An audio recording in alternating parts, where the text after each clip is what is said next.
Okay, quick update on the nursery.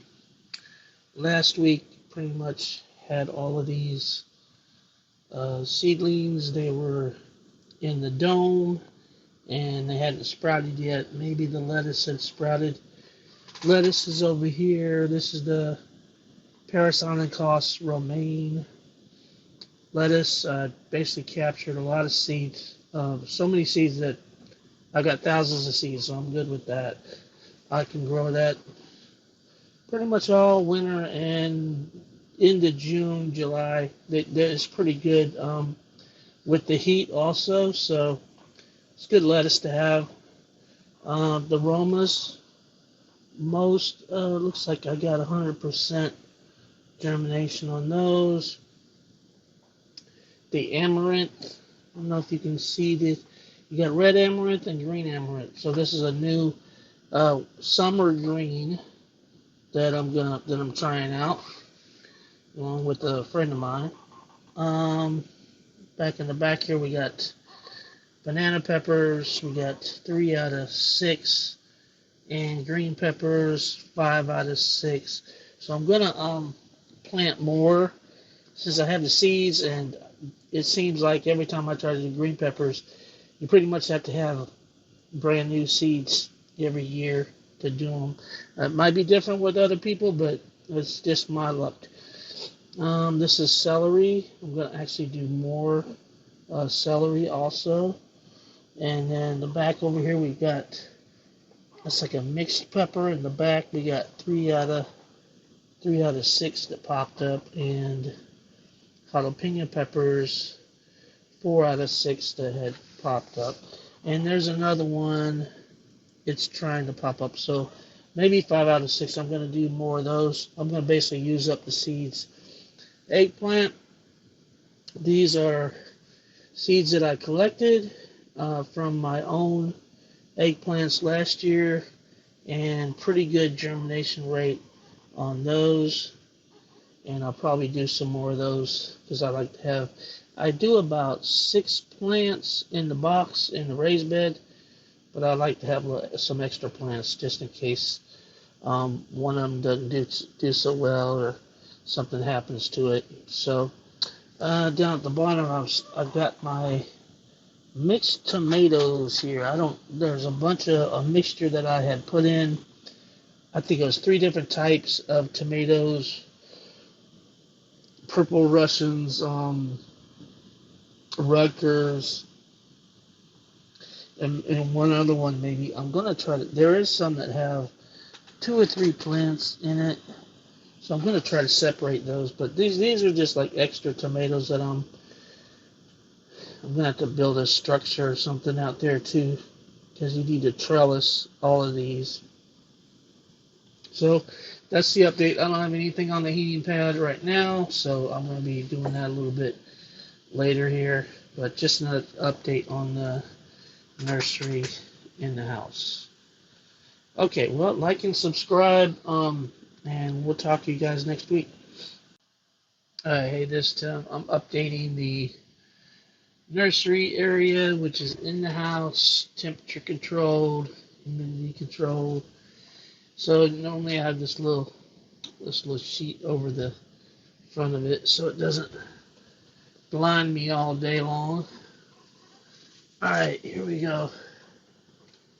Okay, so up on the top I've got some I had found some of these little peat pod things, and I was like, well, I need to start my chamomile and chamomile.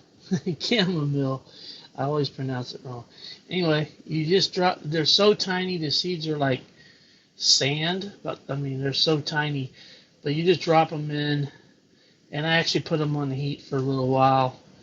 But once things pop up, you don't need to keep them on the heat. But pretty much don't disturb them too much. I'm gonna water from the bottom, and they should pop up pretty well. I got some peppers on the top. No, these are eggplant. So plenty of eggplant, and I actually planted more eggplant. So just to be on the safe side, on in this container, I have celery, which pretty much also lays on the top and requires light. So I am letting it get some heat, but I'll probably take it off. I don't think it needs heat all that much. Oregano, another very tiny seed. When I do these seeds, I just drop them on the top, and then I spritz a little water, and it just kind of sinks the seed a little bit into the soil, but it's still exposed. Alright, so peppers. Hold on 1 second. I should have popped these lids. So peppers, I have a whole lot more success with peppers when you heat them. I mean, you just gotta heat them. Peppers like warm soil, so even when you go to plant them, you don't want to plant them too early. You don't want the soil to be cold. You don't bury them much deeper than the top of the soil, top of the root, and you usually have really good success. All right, underneath I've got, now these are not on a heat pad, but the lights down below actually provide a little warmth, so that's good. I've got a bunch of Roma tomatoes here. These are all Romas. And then my Periscott's got another set of those going. And as soon as I move these lettuces outside, I kind of look for, I've got these clear 6-packs. I really like it. Like them because you can see how the root structure is. But I really like the roots to be, filled in but not bound up. On the back side, we've got banana peppers and green peppers and some more eggplants. Now, I don't know if anybody asked, but the reason I have these little sticky traps, because no matter what I've done, the soil, bowl, soil, everything, I always get these little gnats. I forget the name. They're like soil gnats, black flies or whatever. They're really tiny, and they like to put their larvae in the soil, and then they like to eat the roots and mess with the plants. So I always keep these little sticky traps, and I have another device down here that captures them. It's a little light. Yep. So even when the lights go off at night, this has a little, like a blue light type thing that stays on. I don't even notice it, but they will. And I put a little vinegar stuff in it. There's a little bowl thing in there, a little canister thing. You put some apple cider vinegar, and that attracts them into that. All right, that's my amaranth. And from last week, everything has really propped up well. And more peppers in the back. And celery in the far left corner. I tried to transplant some Venus flytrap, but I don't know if they're going to survive. It's all an experiment. So, my sweet potatoes, I just did these a week ago, and they said you got to wait like 4 weeks. But these lights are actually, they're just like the sun. You just have to leave them on longer than it, for daylight. You actually leave them on about, if you want 12 hours of actual daylight, you would leave these on for 16 hours, and then you'd be off for 8.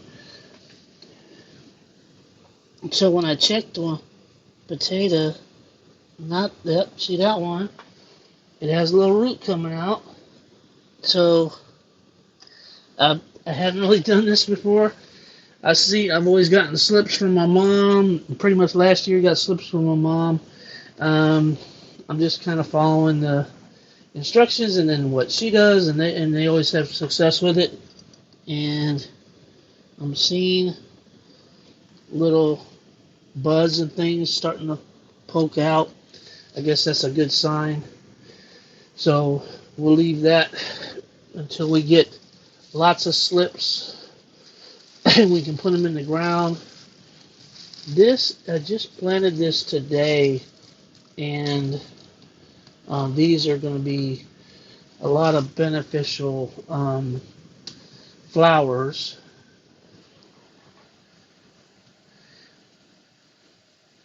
Nasturtium is supposedly one of the best. Nasturtium is supposed to be one of the best companion plants for cucumbers. We're going to find out. Last year I did not have. I've grown marigolds for years and years and years, and just had tons of them. And I just got tired of. I don't know what it was. I wanted some color. So my thing last year was just growing all kinds of different, other than marigolds.